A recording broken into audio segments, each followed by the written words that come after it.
오늘의 주요 뉴스입니다. 선거법과 공수처법이 밤사이 여야 충돌 끝에 패스트트랙으로 지정됐습니다. 자유한국당이 광화문 천막 농성을 예고하면서 전국이 거센 후폭풍에 휘말렸습니다. 저수지에서 숨진 채 발견된 여중생 살해 사건과 관련해 사건이 일어난 승용차 안에 의붓아버지뿐만 아니라 친엄마와 2살짜리 젖먹이 아기가 함께 있었던 걸로 드러났습니다.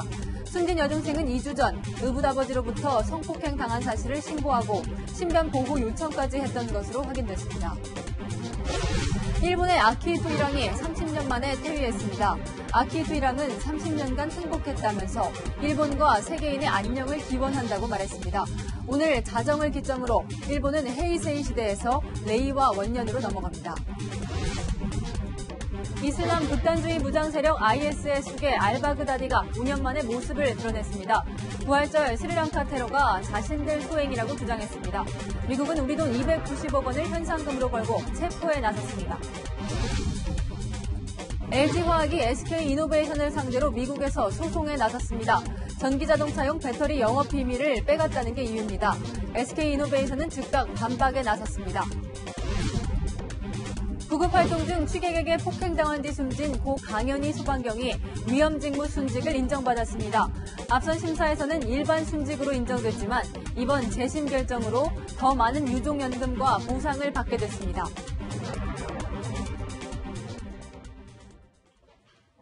여러분 안녕하십니까? 세 가지 법안을 패스트트랙에 올리는 국회 절차가 어젯밤 마무리됐습니다. 하지만 난장판이 된 우리 정치, 이게 끝이 아닙니다. 정치가 사라진 국회에서는 상당 기간 타협과 절충을 기대하기 어렵게 됐습니다. 자유한국당은 광화문에 천막 당사를 세우고 극한 투쟁을 예고했습니다.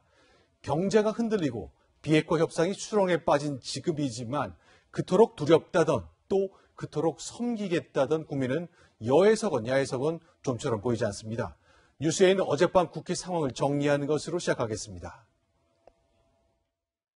선거제도 개혁은 미션 임파서블이라고 했습니다.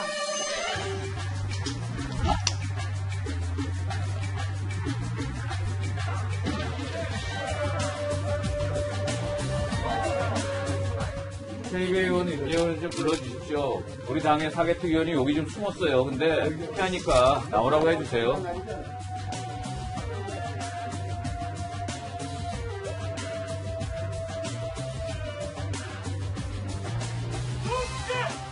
이제 이들이 쳐들어올 시간이 얼마 남지 않았습니다. 좋습니다.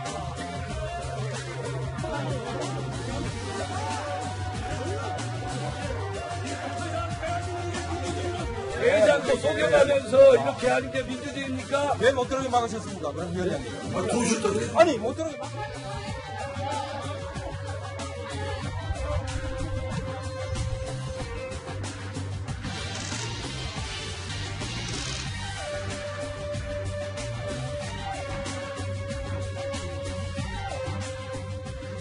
진짜 그런데? 진짜 찐하다 정말. 못 찍을 생각하고 있는데 왜 그러세요? 가결되었음을 선포합니다. 가결되었음을 선포합니다.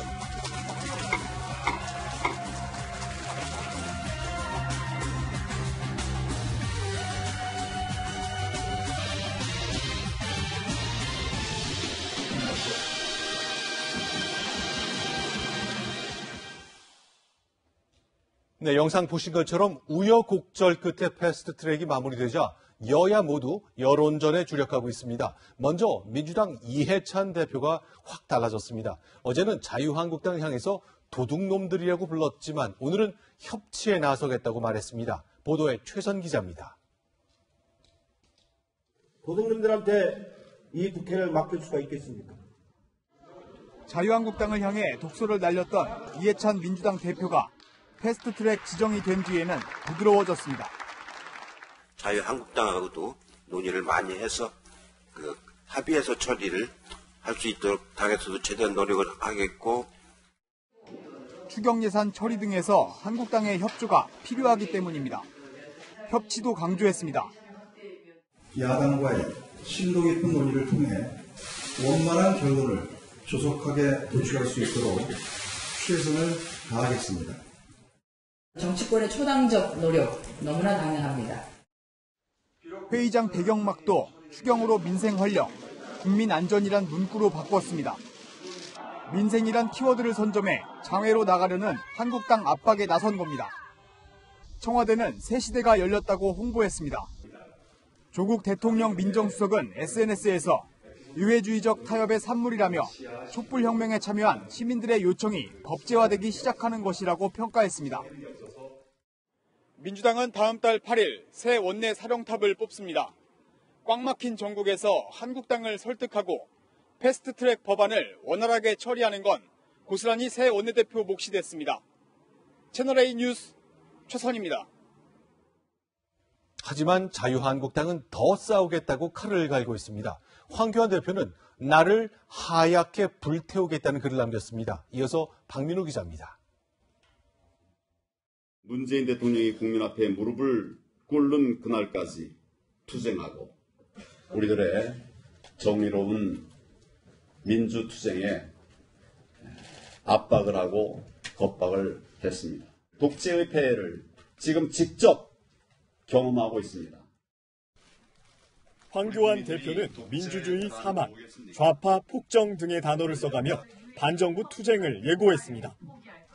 조만간 광화문에 천막 당사를 차려놓고 대국민 여론전도 시작할 계획입니다. 천막 농성에 나서는 건 전신인 한나라당이 2004년 불법 대선 자금 사건 때 천막 당사를 꾸린 이후 15년 만입니다. 2005년에는 사학법 개정에 반대하며 53일간 장외투쟁에 나섰습니다. 의원들도 의지를 다졌습니다. 저는 어제 그 일을 4.29 좌파 정변이라고 불러야 될 것이라고 이렇게 생각합니다. 형 빼는 그런 수준의 국회의원 사퇴를 해야 된다고 생각합니다. 그리고 광장으로 출근해야 합니다. 정부 정책에 반대하는 서명운동과 국회 일정 거부 등 원내 투쟁 계획도 논의 중입니다. 특히 패스트트랙 강행에 대한 민주당의 사과 없이는 지난주 제출된 추경안 심사에도 응하지 않겠다는 입장입니다. 채널A 뉴스 박민우입니다. 네, 하지만 자유한국당의 해산을 요구하는 청와대 국민천원은 빠르게 늘고 있습니다. 일주일 만에 127만 명을 돌파해서 역대 최고치를 기록했습니다. 한 사람이 반복해서 서명할 수 있다는 점을 감안하더라도 적지 않은 숫자입니다. 이어서 여현교 기자입니다. 자유한국당 해산을 요구하는 국민청원 참여자가 오후 6시 기준 120만 명을 돌파했습니다. 지금까지 최다 기록인 강서구 PC방 살인사건 엄벌청원에 119만 명을 넘어선 수치입니다. 더불어민주당 해산을 요구하는 청원도 15만 명을 넘었습니다. 한국당 해산 요구의 약 10분의 1 수준으로 국민청원 게시판만 보면 한국당에 대한 비판 여론이 훨씬 많아 보입니다. 하지만 몸싸움 국회가 누구 책임인지 묻는 리얼미터 여론조사에선 한국당 책임이라는 응답이 43.8%, 민주당 책임은 33.1%였습니다. 청와대 국민청원 게시판이 여권 지지층의 여론 표출 창구라 여권에 유리한 결과가 나온다는 지적도 나옵니다. 극단적 감정이 분출된 상태로 균형된 의사표현이라기보다 지지층의 정치적 새몰이 성격으로 분석됩니다. 자유한국당은 반발했습니다. 국민 여론을 제대로 반영시키는 바로미터가 아니라 국민 목소리를 완전히 왜곡하는 수단으로 전락했다. 베트남에서 청와대 게시판 이용이 급증한 사실을 두고 여론 조작 의혹까지 불거졌습니다. 하지만 확인 결과 3월 달 분석 자료로 이번 대치 국면과는 무관한 것으로 확인됐습니다. 청와대는 어제 기준으로 청와대 홈페이지 방문을 분류한 결과 97%가 국내에서 접속했다고 해명했습니다. 채널A 뉴스 여현규입니다. 네, 이번 패스트트랙 공방 후 전국은 검찰 수사에 크게 좌우될 수 있습니다. 여야에서 국회의원 68명이 고발됐죠. 일단 국회 선진화법으로 처벌이 더 강해졌고요. 또 하나는 고발을 취소하더라도 검찰이 계속 수사할 수 있어서 그렇습니다. 이동재 기자입니다. 패스트트랙 대치는 끝났지만 여야 고발전에 이은 검찰 수사는 이제 시작입니다. 민주당은 국회 선진화법을 앞세우고 이 문제만은 분명하게 국회 선진화법에 따라서 책임을 물을 겁니다. 한국당은 폭력행위 등 처벌법 위반으로 맞서며 많은 의원님들께서 창해를 입으셨습니다. 이 부분에 대해서도 추가 고발하겠다는 말씀을 드립니다. 오늘까지 68명의 국회의원이 고발됐습니다. 전체 국회의원의 23%입니다. 이미 맞고발 신기록인데 추가 고발까지 예고됐습니다. 통상 정치적 합의에 따라 쌍방 고발 취소도 잦았지만 이번에는 상황이 다릅니다. 2011년 국회 최루탄 투척 사건 때 징역 1년에 집행유예 2년 선고가 이제껏 가장 무거운 처벌이지만 2014년 도입 이후 이번에 처음 적용된 국회 선진화법의 국회회의 방해죄는 최대 7년 이하의 징역형도 가능합니다. 우덕이 의원직 상실에 피선거권 제한으로 이어질 수도 있습니다. 더구나 고발을 취소해도 검찰 수사와 처벌이 가능합니다. 이대로라면 검찰 수사 결과에 따라 내년 총선 판도까지 흔들릴 수 있는 상황입니다. 채널A 뉴스 이동재입니다. 네, 관련된 이야기는 정치부의 강지혜 기자와 계속 이어가 보겠습니다. 자, 어서 오십시오. 이번 지난 한 일주일 쭉 보니까 자유한국당이 좌파 독재라는 주장을 유독 많이 하더라고요. 그렇게 주장하는 근거랄까? 그런 건 어떤 겁니까?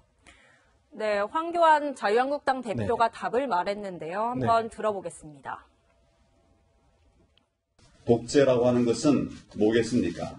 권력자가 자기 마음대로 하는 것이 독재입니다. 한두 번 한 것이야 그렇게 말할 수 없겠지만은 굳어지면 독재라고 말하지 않을 수가 없는 것입니다. 네, 문재인 대통령이 인사나 정책에서 마음대로 하고 있고 또 좌파 성격의 경제 정책을 편다는 의미에서 좌파 독재라는 게 한국당 주장입니다. 패스트트랙 지정도 국민이 반대하는데 밀어붙였다 이런 주장인데요. 네. 하지만 청와대와 민주당 생각은 정반대입니다. 제왕적 대통령제를 견제하고 검찰을 개혁하기 위해 즉 진정한 민주주의를 위해 패스트트랙 지정이 필요하다고 반박합니다.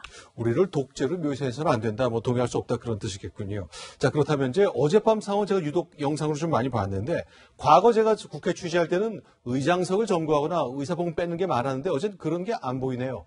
이유가 있습니까? 네, 국회 선진화법 때문입니다. 회의장에서 공무집행을 방해하면 5년 이하의 징역 또는 1,000만 원 이하의 벌금, 또 회의장 물건을 못 쓰게 한 경우에는 7년 이하의 징역 또는 2천만 원 이하의 벌금, 이렇게 강한 처벌을 받도록 해놨기 때문에 최소한 회의장 안에서는 자제했다는 분석이 나옵니다. 자, 그럼 이제 심상정 위원장 이제 정개특위를 맡았는데 세 가지 이제 입법안이 올라와 있잖아요. 이거 연내까지 끝내겠다고 얘기했습니다. 이거 현실적으로 가능한 시간인가요? 네, 그 국회법에 정해진 기간을 먼저 살펴보겠습니다. 신속 처리 안건으로 지정되면 합의가 안 되더라도 일정 시간이 지나면 각 단계마다 자동으로 표결을 해야 합니다. 상임위는 180일, 또 법안 문구 조정하는 법사위는 90일, 본회의는 60일입니다. 총 합치면 330일이 지나면 표결을 할 수 있는 건데요. 330일을 꽉 채울 경우 후보 등록 이틀 전에 법안이 처리되거든요. 그래서 사실상 선거를 치르기가 쉽지 않습니다. 네. 그래서 국회의장과 위원장의 권한에 주목하고 있는 건데 국회법상 의장이나 위원장은 기간이 다 되지 않아도 표결에 붙일 수 있는 권한이 있습니다. 민주당이 위원장과 의장으로 있는 상임위와 본회의에서는 기간을 대폭 줄일 수 있다는 분석이 나옵니다. 자, 그럼 이제 이런 법안들, 일단 자유한국당이 배제될 가능성이 현재로서는 커 보이는데, 일단 법안 낸 거 그대로 올라가는 겁니까? 아니면 그 과정에 여러 가지 조정을 하게 되는 거겠죠? 예, 조정을 하게 됩니다. 각 당마다 이제 이해관계가 복잡하기 때문에 향후 여야가 논의하는 과정에서 바뀔 가능성이 큽니다. 패스트트랙이라는 컨베이어 벨트에 법안들을 올려놓긴 했지만 최종적으로 어떤 상품이 나올지는 누구도 장담할 수 없는 상황입니다. 네, 여기까지 듣겠습니다. 정치부의 강지혜 기자였습니다. 고맙습니다.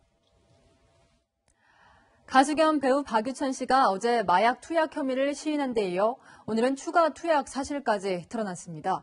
구속된 이후 진술 태도가 돌변하고 있는데요. 그 이유를 신선미 기자가 알아봤습니다. 본인이 자처한 기자회견부터 법원의 영장심사에 이르기까지 줄곧 마약 혐의를 부인했던 박유천 씨가 지난 26일 구속 이후 확 바뀌었습니다. 어제 마약 투약과 구매 사실 대부분을 시인한 데 이어 오늘 조사에선 추가 투약 사실까지 털어놨습니다. 추가 투약 자백하셨습니까? 그동안 부인하다가 왜 시인하셨습니까? 그동안 드러난 5차례의 필로폰 투약 외에도 지난해 여름과 올해 초 혼자 2차례에 걸쳐 마약을 추가 투약했다는 겁니다. 이처럼 박 씨의 태도가 급변한 데는 매일같이 유치장을 찾는 가족들의 영향이 결정적이었습니다. 박 씨는 최근 변호인에게 갇힌 상태로 가족들을 만나는 게 괴롭다며 빨리 풀려나려면 어떻게 해야 하냐고 수차례 물은 것으로 알려졌습니다. 하지만 아직 박 씨와 황하나 씨의 진술은 엇갈리고 있습니다. 박 씨는 7차례 중 5차례를 황 씨와 함께 투약했다고 주장했지만 황 씨는 3차례만 함께 투약했고 나머지는 박 씨 혼자 한 것이라고 진술했습니다. 투약 방법에 대해서도 서로 상대방에게 투약해줬다는 박 씨의 주장과 각자 투약했다는 황 씨의 주장이 맞서고 있습니다. 경찰은 두 사람에 대한 추가 조사를 벌인 뒤 이번 주 내에 박 씨를 검찰로 넘길 예정입니다. 채널A 뉴스 신선미입니다. 마약 투약 사실을 한사코 숨기던 박유천 씨. 결국 정밀검사에서 덜미를 잡혔습니다. 머리카락 등 채모를 이용한 마약 검사는 아주 미세한 단위로 검출하기 때문에 정확성이 매우 뛰어납니다. 박수유 기자가 국립과학수사연구원에 다녀왔습니다. 연구원이 머리카락을 한 올 한 올 줄 맞춰 붙입니다.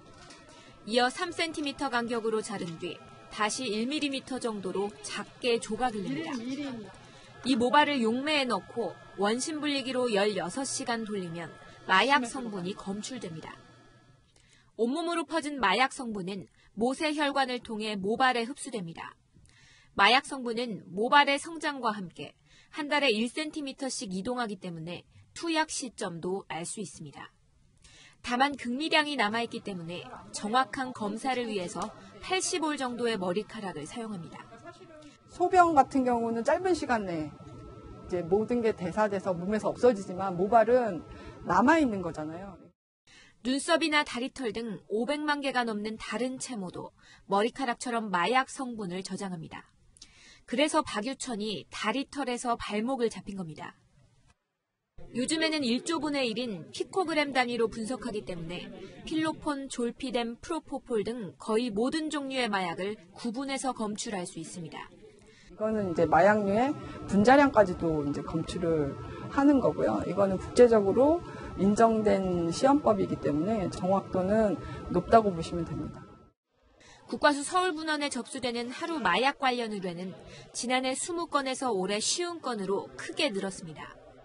하지만 연구원은 5명에 불과해 결과 분석이 지연되는 경우가 늘고 있습니다. 채널A 뉴스 박수희입니다. 네, 가수 승리 수사 소식입니다. 승리가 친분을 과시했던 외국인 투자자들도 경찰 수사 대상인데요. 클럽 버닝썬 투자자였던 대만인 린사모는 경찰 수사를 거부하는 반면 성접대 대상으로 알려진 일본인 투자자는 기꺼이 조사에 응하겠다는 뜻을 채널A 취재진에게 밝혔습니다. 사공성근 기자의 단독 보도입니다. 가수 승리의 초대로 2015년 크리스마스 파티에 참석했던 일본인 투자자 A 회장. 당시 일행 8명과 함께 머무르는 동안 승리 측이 알선한 성접대를 받았다는 최근 경찰 수사에 대해 처음 입장을 내놨습니다. A 회장 측은 논란을 일으켜 승리에게 미안하다며 한국 경찰의 요청이 오면 조사를 받고 의혹을 풀고 싶다고 전해왔습니다. 앞서 A 회장은 채널A와의 서면 인터뷰를 통해 당시 아내와 함께 크리스마스 파티에 참석했다면서 승리에게 접대받은 적이 없다. 항상 가족 전체가 사귀어왔다고 주장했습니다. 경찰은 당시 승리가 숙박비 3천만 원을 결제했던 호텔에서 실제 성매매가 있었는지를 밝히기 위해 A 회장 일행도 소환 조사할 방침입니다. 성접대 혐의에 대해 여전히 부인하십니까? 모든 분들께 다시 한번 고개 숙여 사드리겠습니다. A 회장과 달리 클럽 버닝썬 자금 횡령 혐의를 받는 대만인 투자자 림모 씨는 여전히 경찰의 출석 요구에 불응하고 있습니다. 수익금을 배당 받았을 뿐이라는 의견서만 보내왔습니다. 경찰은 림 씨에게 2차 출석 요구서를 보내고 국제사법공조도 요청할 계획입니다. 채널A 뉴스 사공성근입니다.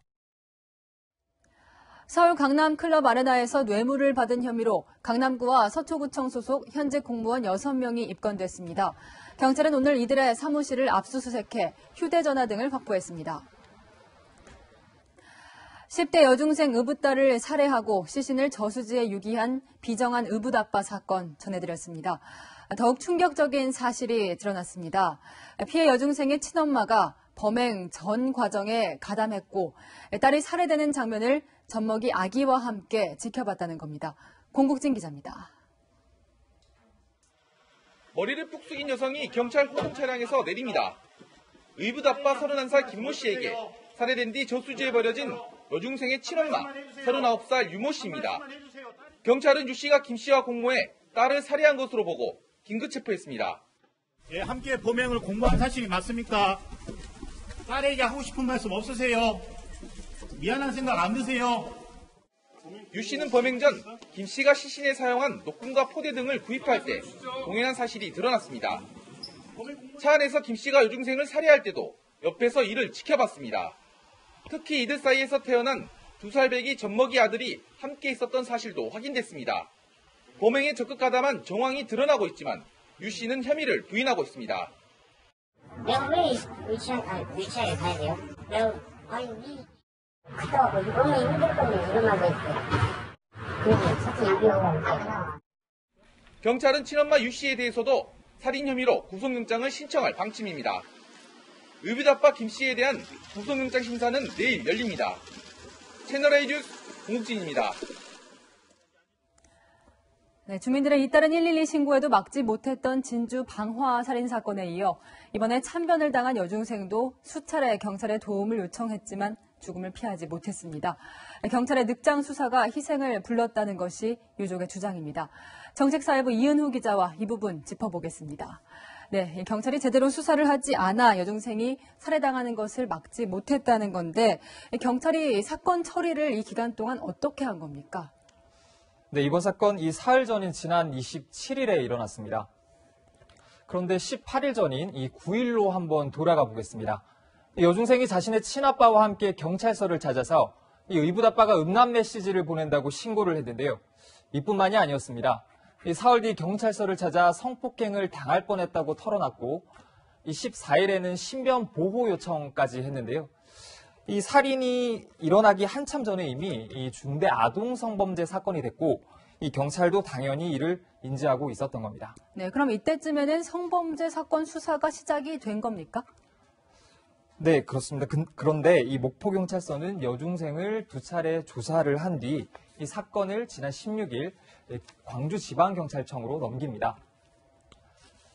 의붓아빠가 사는 집이 광주여서 이 자신들 관할이 아니라는 이유였습니다. 이 사건 자료를 정리를 해서 우편으로 광주로 보내는데 나흘 정도가 걸렸고요. 우편이 도착한 것이 금요일이어서 주말 이틀이 또 허비됐습니다. 이후 사건을 넘겨받은 광주지방경찰청도 여중생이 살해된 27일까지 의붓아빠 조사를 하지 않았습니다. 최초 신고로부터 무려 18일이 지난 동안 수사가 제대로 이뤄지지 않은 겁니다.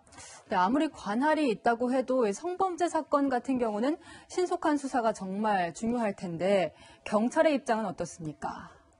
네, 경찰은 친아빠를 통해서 이 사실관계를 먼저 확인한 뒤에 그리고 의붓아빠를 조사하려 했다고 해명을 했습니다.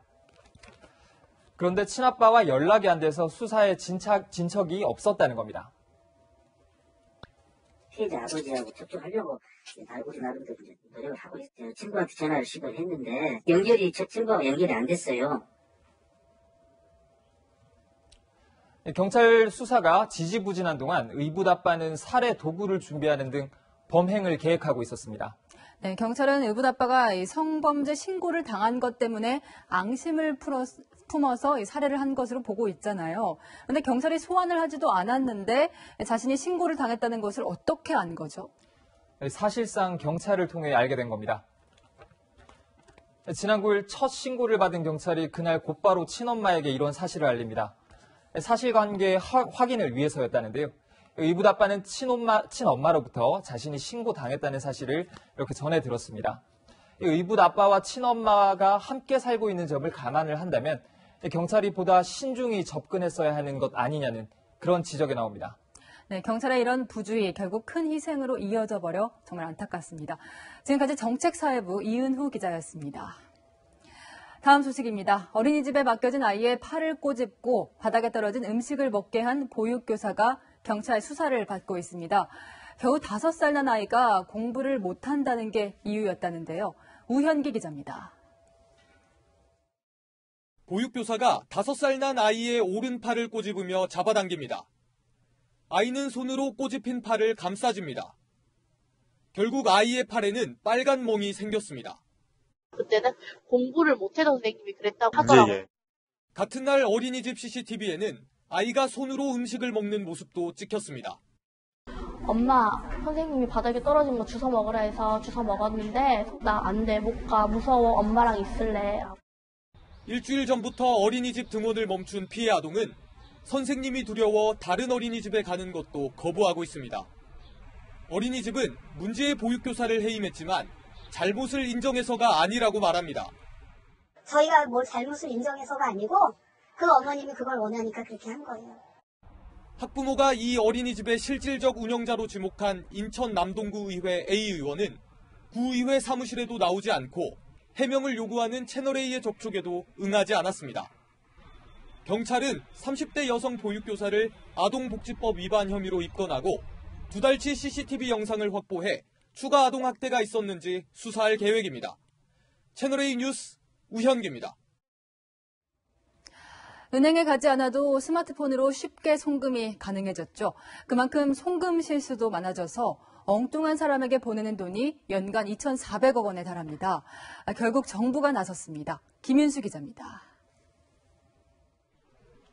모바일로 송금을 하던 중 실수로 모르는 사람에게 보낸 돈. 다시 돌려받기 위해 은행에 문의해봤습니다.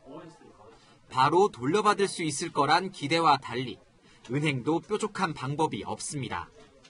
잘못 보낸 돈을 돌려받으려면 어떻게 해야 되나요? 특혜한테 연락을 주셔서 특혜에게 돌려줄 경우에 돈을 받을 수 있어요. 아무리 실수라 하더라도 송금이 끝나면 은행이 마음대로 돈을 되돌려 놓는 것은 불가능합니다. 개인정보보호법상 돈을 보낸 사람은 돈 받은 사람의 연락처를 알 방법이 없습니다. 결국 은행을 통해 돈 받은 사람에게 반환을 부탁하는 수밖에 없습니다. 그런데 반환을 거부하면 은행도 강제할 방법이 없습니다. 차고 송금액은 해마다 증가하고 있는데 절반 이상은 돌려받지 못합니다. 소송을 통해서 그 반환을 받아야 되는데 소액인 경우에는 소송 비용이 더 크게 될 우려가 있습니다. 사실상 그 반환을 포기하게 되는. 정부는 차고 송금액의 80%를 예금보험공사가 먼저 돌려주고 나중에 돈을 받은 사람에게 청구하는 방향으로 예금자 보호법 개정을 고려 중입니다. 하지만 일부에선 개인의 실수를 국민 세금으로 구제하는 것이 적절한지 논란도 있습니다. 채널A 뉴스 김윤수입니다. 네, 1945년 9월 태평양 전쟁에서 패한 후 일본 왕 히로히토가 메가더 사령관을 찾아갔습니다. 힘없이 선 히로히토가 실권 없는 존재로 내려오는 순간이었죠. 그의 아들 아키히토 일왕은 낮은 수준에서나마 그동안 전쟁의 사죄를 해왔습니다. 연호에도 평화의 의지를 담았었죠. 오늘 밤 30년 만에 그의 시대가 막을 내립니다. 아키히토는 재난 입은 일본인 앞에 무릎을 꿇는 그런 군주였습니다. 김민지 기자가 오늘 있었던 투의식장으로 안내합니다. 묵묵히 단상에 오르는 아키히토 일왕. 아베 총리의 감사 인사를 들은 뒤 마지막 말을 남겼습니다. 明日から始まる新しい令和の時代が平和で実り多くあることを皇后とともに心から願い 왕족만 입는 옷을 입고 조상에게 퇴일을 고하는 의식도 치렀습니다. 202년 만에 생전 은퇴라는 이례적인 퇴임식을 맞아 하루 종일 왕궁 주변도 북적였습니다. 皇太子様へのバトンタッチという大変そういった意味ではおめでたい平和憲法を守ってということがやはり一番この次の時代に送りたい言葉. 퇴위식이 모두 끝나면서 1989년 아키히토 일왕이 썼던 연호 헤이세이는 오늘이 마지막입니다. 메이지 시대 이후 일본은 연호를 붙여 시대를 구분해 왔는데 내일부터는 레이와가 되는 겁니다. 새로운 연호와 함께 오늘 밤 자정에는 장남인 나루히토 왕세자가 126대 1왕에 오릅니다. 채널A 뉴스 김민지입니다. 네, 아버지가 일으킨 태평양 전쟁을 어린 시절 직접 경험한 아키히토는 평화를 유독 강조해 왔습니다. 우리에게도 사죄를 여러 번 했지요. 7년째 집권 중인 아베 총련은 여러 면에서 달랐습니다. 이어서 도쿄에서 김범석 특파원이 보도합니다. 아키히토 일왕은 태평양 전쟁의 순회 역할을 했던 히로히토 전 일왕의 장남으로 태어났습니다. 유년 시절 전쟁의 참상을 보고 자란 그는 1989년 즉위 후 평화를 이루겠다는 뜻을 담아 사죄 행보에 나섰습니다. 한국의 전직 대통령들과 만나 과거사에 대한 반성 등의 단어를 썼고 2005년 사이판을 찾았을 때는 예정 없이 한국인 전몰자 위령탑에 참배를 했습니다. 平成が戦争のない時代として終わろうとしていることに心から安堵しています。 재집권 후 한 번도 전쟁 책임을 말하지 않은 아베 총리와는 대조적으로 전쟁에 깊이 반성한다고 거듭 말했습니다. 深い反省とともに今後戦争の惨禍が再び繰り返されないことを切に願い 이런 일왕의 평화 행보에 일본 우익 정치인들이 불만을 터뜨리기도 했습니다. 2년 전에는 일왕은 제사 기도하는 데 의미가 있을 뿐이라고 한 아베 측근의 말이 전해지면서 파문을 일었습니다. 한국 방문이 하나의 정치 행위로 받아들여질 우려가 있다는 일본 내부의 기류 탓에 한국 방문은 끝내 성사되지 못했습니다. 헌법을 지키고 평화 증진을 희망한다. 아키히토 일왕은 30년 전 즉위사에서 이렇게 얘기했습니다. 개헌을 추진하는 아베 정권 속에서 내일 나루히토 왕세자의 즉위사는 무엇이 될지 관심이 모아집니다. 도쿄에서 채널A 뉴스 김범석입니다. 이슬람 극단주의 무장단체인 IS의 우두머리가 5년 만에 모습을 드러냈습니다. 미국 정부가 그의 목에 무려 290억 원의 현상금을 건 인물이지요. 기독교와의 전쟁을 다시 선언했습니다. 한수아 기자입니다. 수염이 덥수룩한 모습으로 카메라 앞에 나타난 남성. 이슬람 극단주의 무장단체 IS를 이끄는 알 바그다디입니다.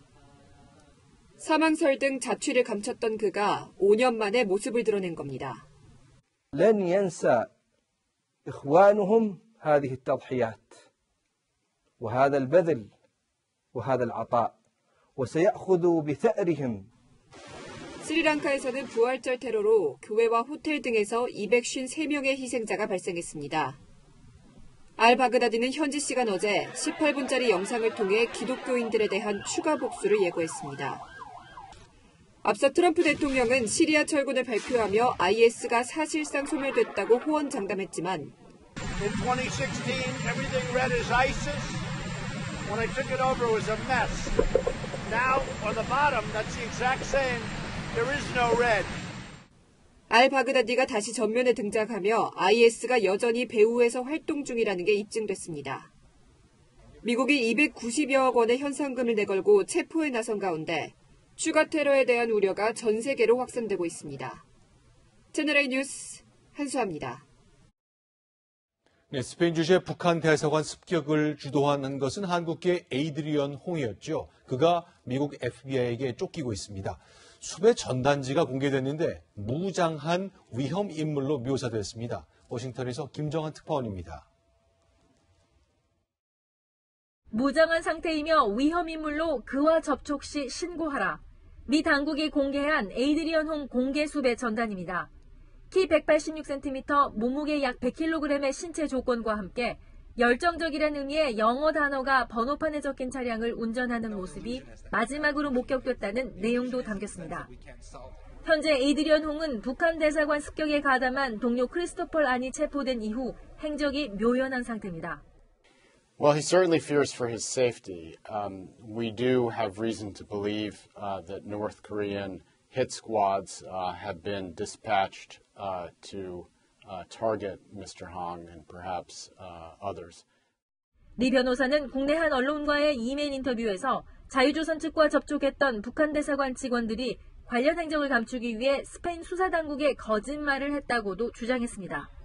스페인 정부가 북한 측 말만 믿고 자유조선 멤버들의 인도를 요구한다는 설명입니다.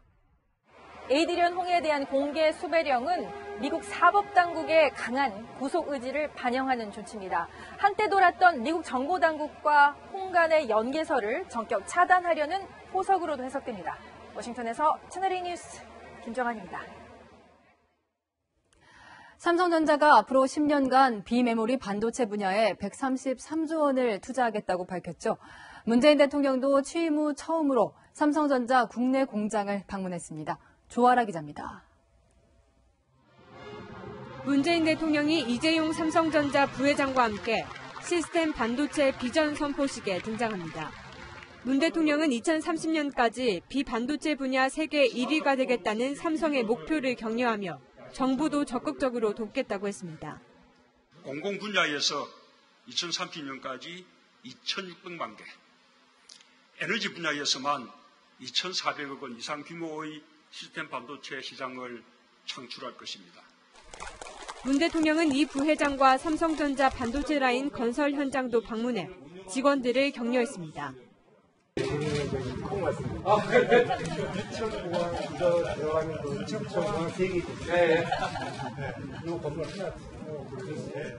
자신 있으세요? 열심히 하세요.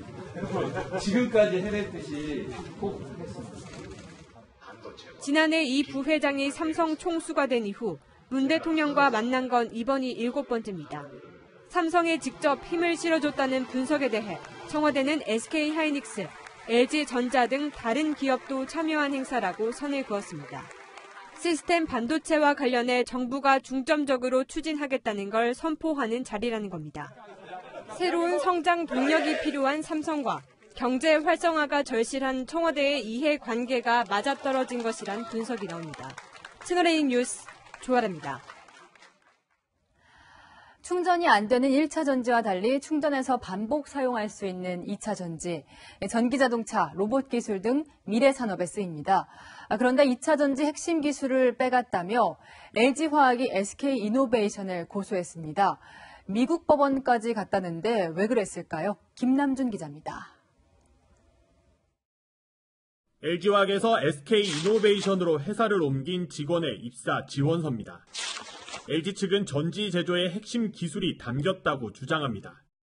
SK이노베이션이 핵심 인력을 빼가면서 입사 지원서를 통해 기술을 훔쳐간 증거라는 게 LG화학의 판단입니다. 중요한 기술로 관리하고 있는 그 보고서의 내용을 그대로 따다가 기재한 그런 것들을 발견할 수 있었습니다. LG화학은 SK이노베이션의 전지 사업 법인이 있는 미국 델라웨어 지방법원에 소송을 제기했습니다. 또 미국 국제무역위원회에는 SK이노베이션의 2차 전지 수입을 금지해달라고 요청했습니다. SK이노베이션은 즉각 반박에 나섰습니다. 다른 경력 채용 때처럼 그동안 어떤 업무를 담당했는지 기술하라고 했을 뿐 기밀 사항을 요구하지는 않았다고 밝혔습니다. 경력사원이라고 하는 개념은 어떤 것들을 해왔던 사람들을 뽑는 것이기 때문에 그 사람들이 어떤 일을 했는지를 알 필요는 있는 거고. 또 SK이노베이션의 2차 전지 사업이 폭발적으로 성장하자 LG화학이 경쟁 대신 엉뚱한 발목 잡기에 나섰다고도 주장했습니다. 국내 대기업끼리 해외에서 소송을 벌이면서 국익이 훼손될 수 있다는 우려도 나옵니다. 채널A 뉴스 김남준입니다. 지난해 11월 통신 대란을 불러왔던 서울 KT 아현지사 화재 사건 기억하실 겁니다. 경찰이 5개월 동안 조사했지만 화재 원인은 밝히지 못했습니다. 안보겸 기자입니다. 지난해 서울 서부 지역의 통신을 마비시켰던 KT 아현지사 화재. 전화선과 광케이블이 설치된 지하 통신구에서 불이 나면서 전체 길이의 절반이 넘는 79m가 탔습니다. 경찰은 5개월 동안 합동조사를 벌였지만 결국 정확한 화재 원인을 밝혀내지 못했습니다. 우선 어디서 불이 시작됐는지 확인하는 데 실패했습니다. 9시간 가까이 통신구 내부가 타면서 발화 지점을 찾아내지 못한 겁니다. 경찰은 화재 원인도 규명할 수 없었다고 밝혔습니다. 먼저 방화 혐의점이 발견되지 않았습니다. CCTV를 확인한 결과 화재 당일 통신구에 들어간 사람이 없었다는 설명입니다. 또 담배꽁초 등 발암물질도 발견되지 않은 만큼 부주의로 인한 실화 가능성도 작다고 판단했습니다. 아울러 광케이블 등에서 전기적 요인으로 불이 났을 가능성도 확인할 수 없었습니다. 당시 통신망 먹통으로 피해를 본 상인들은 황당하다는 반응입니다. 원인이 그게 모른다고 하면 말이 안 되는 거죠. 그렇게 대형 화재가 났는데 그게 원인 미정이다고 이렇게 한다 보면 좀 웃기죠. KT 측과 상인들 간 법적 공방도 치열해질 거라는 전망이 나옵니다. 화재 원인 자체를 규명할 수 없다라는 발표 자체는 소송에 직간접적으로 영향을 미칠 가능성은 있습니다. 경찰은 KT 관계자 등 25명을 불러 조사했지만 화재 원인을 밝혀내지 못하면서 결국 단 한 명도 입건하지 못했습니다. 채널A 뉴스 안보겸입니다. 네, 1년 전이었죠. 전북 익산에서 이렇게 구급 활동을 하다가 취객에게 폭행을 당한 강연희 소방경이 숨졌습니다. 정부는 일반 순직으로만 인정했는데 그때 소방 공무원들이 분노했었죠. 2달 만에 위험직무 순직으로 격상됐습니다. 김담비 기자입니다. 지난해 구급 활동 중 40대 취객에게 심한 욕설을 듣고 폭행을 당했던 강연희 소방경. 이후 심한 구토와 경련 등 뇌출혈 증세를 보이다가 29일 만에 숨지고 말았습니다. 1년이란 세월이 흘렀지만 남편 최태성 소방유와 동료 소방관들의 마음은 착잡하기만 합니다. 지난 2월 일반 순직으로는 인정받았지만 위험직무 순직으로는 인정받지 못했기 때문입니다. 위험직무 순직은 고도의 위험을 무릅쓰고 직무를 수행하다 사망했을 때 인정되고 일반 순직보다 더 많은 유족연금과 보상금을 받을 수 있습니다. 정부 심사를 거쳐 국립묘지에 안장되고 국가유공자 예우도 받습니다. 앞서 인사혁신처는 취객 구조는 위험직무가 아니라며 위험직무 순직을 인정하지 않았지만 오늘 그 판단을 뒤집었습니다. 직접 현장에서 사망하거나 순직한 경우로 제한적으로 해석을 했는데 이번 사례를 통해서 그것을 조금 좀 폭을 넓힌 데 의미가 있다고 생각을 합니다. 정부의 판단이 바뀐 데에는 동료 소방관들의 릴레이 1인 시위도 큰 힘이 됐습니다. 남편 최태성 소방이는 이제야 아내를 편히 보낼 수 있게 됐다며 흐느꼈습니다. 오늘 1년 기일이고 좋게 보낼 수 있어서 너무 고맙고요. 가족, 지인, 동료분들이 많이 힘을 낼 것 같습니다. 채널A 뉴스 김담비입니다. 4년 전 여름 북한의 목함질에 도발해 2다리를 잃은 하재연전 중사가 조정 선수가 됐죠. 이제는 국가대표로까지 성장했습니다. 김유빈 기자가 그의 피나는 노력을 들어봤습니다. 선수들의 훈련이 한창인 미사리 조정 경기장. 이번에 특별한 선수가 합류했습니다. 안녕하세요. 4년 전 북한 목함질에 2다리를 잃은 하 선수. 재활을 위해 시작한 조정이 인생까지 바꿔놨습니다. 전역 후 장애인 조정 국가대표로 거듭난 겁니다. 쉽진 않은 도전이었습니다. 조정은 하체의 힘이 70% 이상을 차지하는데 하 선수가 타는 PR1은 오직 상체의 힘으로 나아가야 합니다. 그래서 2km를 가는데 마라톤 풀코스 완주와 맞먹는 체력이 소모됩니다. 다리가 있으면 여기 발을 댈 수가 있어요. 근데 이제 저는 그게 아니다 보니까 맹훈련으로 상체 근육이 급속히 커지면서 군대 시절과 비교할 때 차이가 상당합니다. 본인 스스로가 지금 열심히 하려는 의지가 많이 있기 때문에 당장의 목표는 오는 8월 세계선수권에서 도쿄 패럴림픽 출전권을 따내는 것. 그의 위대한 도전은 계속됩니다. 고등학교 때까지 또 야구 선수를 또 했었거든요. 사고 이후로 지금 그거를 다시 운동선수로서의 또 도전을 할 수 있다는 그 기회가 생긴 거에 또 여러 가지 감정이 또 왔다 갔다 하는 것 같아요. 채널A 뉴스 김유빈입니다.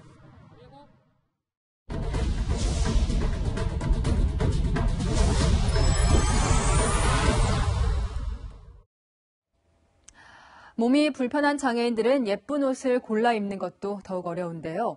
패션의 도시 프랑스 파리에서 장애인들을 위한 특별한 옷을 만드는 디자이너를 만나봤습니다. 동정민 파리특파원의 더 넓은 뉴스입니다.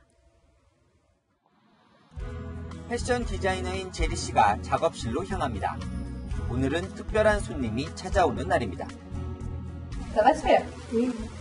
Bonjour, je m'appelle Sfela. Je suis collégienne.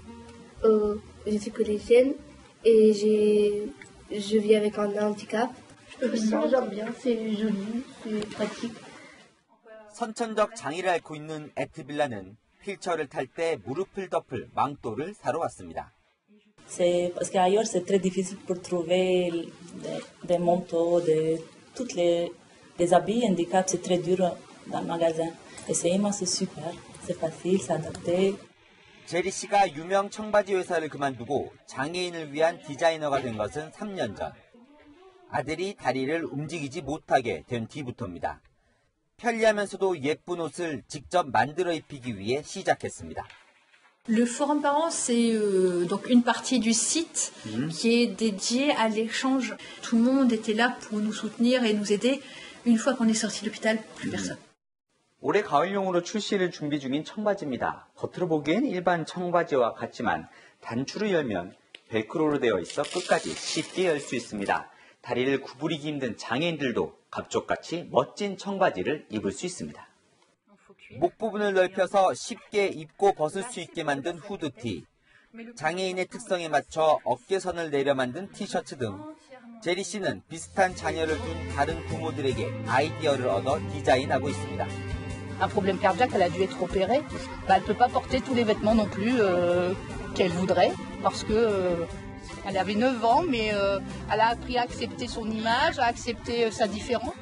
1200만 장애인에 대한 차별을 엄격하게 금지하고 있는 프랑스.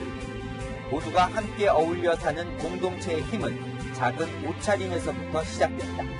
프랑스 릴에서 채널A 뉴스 동정민입니다.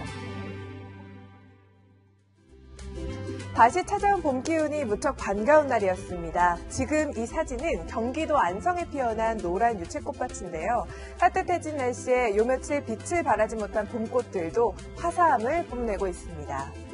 5월의 첫날인 내일은 한동안 잠잠했던 미세먼지가 찾아옵니다. 오늘 오후에 중국 북동부에서 황사가 발원했는데요. 일부가 유입되면서 내일 전남 지역은 종일 매우 나쁨, 일부 남부 지역에서는 나쁨 단계를 보이겠습니다. 외출할 때는 대기질 상황 반드시 확인하셔야겠고요. 황사용 마스크도 필히 챙기시기 바랍니다. 내일은 전국에 오늘보다도 구름량이 많겠습니다. 곳곳에는 비 소식까지 들어있는데요. 비의 양은 5mm로 적겠고 정오부터 저녁 6시 사이에 비가 지나겠습니다. 일부 산지에는 벼락이 치고 또 우박이 떨어질 가능성까지 있겠습니다. 내일 서울의 아침 기온이 11도, 강릉 12도, 대구 13도로 아침 저녁으로는 조금 쌀쌀하겠고요. 한낮에는 서울이 21도까지 오르고 대구가 24도로 오늘만큼 따뜻하겠습니다. 목요일부터는 대체로 맑은 날씨가 이어집니다. 온화한 봄 날씨도 계속 이어질 전망입니다. 날씨였습니다. 경제가 어렵습니다. 정부 통계도 대체로 그렇다고 말합니다. 하지만 청와대는 홍보 부족 때문에 국민들이 잘못 알고 있다고 믿고 있습니다. 대한민국 경제는 지금 올바른 방향으로 가고 있는 겁니까? 청와대가 경제만을 놓고 국민과 언론의 질문에 답했으면 좋겠습니다. 또 남은 임기 3년 동안 어떻게 경제에 활력을 더할 것인지 설명했으면 좋겠습니다. 때마침 다음 주에 대통령이 취임 2년을 맞이합니다. 뉴스 마치겠습니다. 고맙습니다.